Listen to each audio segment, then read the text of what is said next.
দেখুন, অমরনাথ যাত্রাকে ব্যর্থ করার জন্য এর আগেও হামলা হয়েছে। এই পহেলগাঁও রুটে এর আগেও হামলা হয়েছে, তখন আমরা পার্লামেন্টে ছিলাম। আমাদের মনে আছে আমাদের নীতিশদার নেতৃত্বে একটা কমিটি করা হয়েছিল। কারণ অমরনাথ যাত্রাটাকে চীন এবং পাকিস্তান বোঝাতে চাই যে অমরনাথ যাত্রা এটা ভারতবর্ষের একটা পবিত্র যাত্রা, সেই যাত্রায় ভারত সরকার ব্যর্থ। অথচ জানেন, এই অমরনাথ যাত্রায় যারা নিয়ে যায়, সেই সমস্ত যাত্রীদের যারা নিয়ে যায় তারা সব মুসলমান।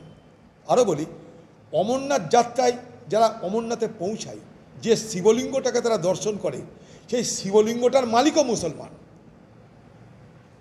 কিন্তু সেই জায়গাটায় অমরনাথ যাত্রাকে ভেস্তে দিয়ে ভারতবর্ষের মানুষের উপরে একটা অত্যাচার সন্ত্রাস করার চেষ্টা করে, যাতে ভারতবর্ষ শক্তিশালী না হয়, দুর্বল হয়। এটা যে পাকিস্তানের বহু পুরনো নীতি, এটা যে ব্লিড ইন্ডিয়া বাই 1000 কাটস, অর্থাৎ ভারতবর্ষকে রক্তাক্ত করো অনেক ক্ষত করে, ক্ষত সৃষ্টি করে।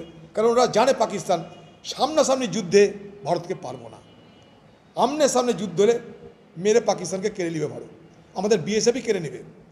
তার জন্য ওরা কী করে, ক্ষত সৃষ্টি করে, এখানে কাটো, ওখানে কাটো, সেখানে কাটো। এবার আমার বক্তব্য অন্য জায়গায়। আমার বক্তব্য হচ্ছে, পাকিস্তান এটা করবে আমরা জানি, চীন এটা করবে আমরা জানি, কিন্তু ভারতবর্ষের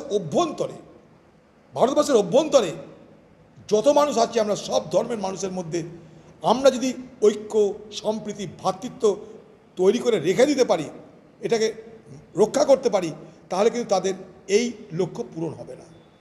আমাকে কয়েকদিন আগে আমেরিকা থেকে একজন ফোন করেছিল, আমেরিকা থেকে, যে এই রকম ভারতবর্ষে হিন্দু মুসলমান হ্যান ত্যান প্রশ্ন করছিল।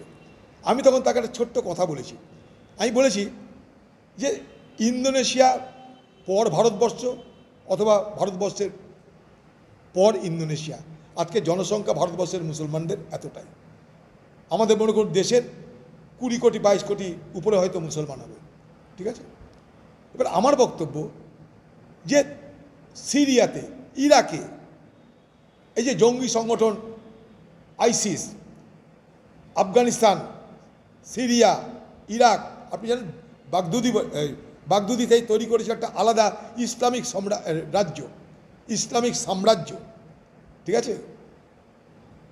তাই আইসিসের মতন তো ভয়ঙ্কর নিষ্ঠুর সন্ত্রাসবাদীদের দল দেখা যায় না। তালিবানরা করে আফগানিস্তানে, আইসিসটা করে যেখানে সেখানে। কিন্তু সেই আইসিসদের সংগঠনে ভারতবর্ষের মুসলমানদের দেখা যায় না, অথচ সব থেকে বেশি মুসলমান পপুলেশন ভারতবর্ষ। তার মানে কি, আমাদের দেশের মুসলমানরা তাদের কথাতে আজও প্রভাবিত হচ্ছে না। অথচ আপনি ইউরোপ থেকে আইসিসের সদস্য হন, আমেরিকা থেকেও আইসিসের সদস্য আছে। এই জায়গাটা বুঝতে হবে সবাইকে।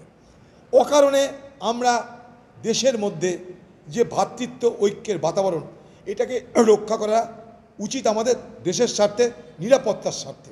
আবার বলছি, এই যে অমরনাথ যাত্রা, এই অমরনাথ যাত্রাটায় যাত্রীরা যায়, তাদের খাওয়া দাওয়া, ঘোরাফেরা করে নিয়ে যাওয়া, জল দেওয়া এবং সর্বোপরি যেখানে যায় জল ঢালতে, সমস্তটা মুসলমানদের দ্বারা পরিচালিত হয়, সমস্তটা রূপ আপনারা খোঁজ নিয়ে দেখুন।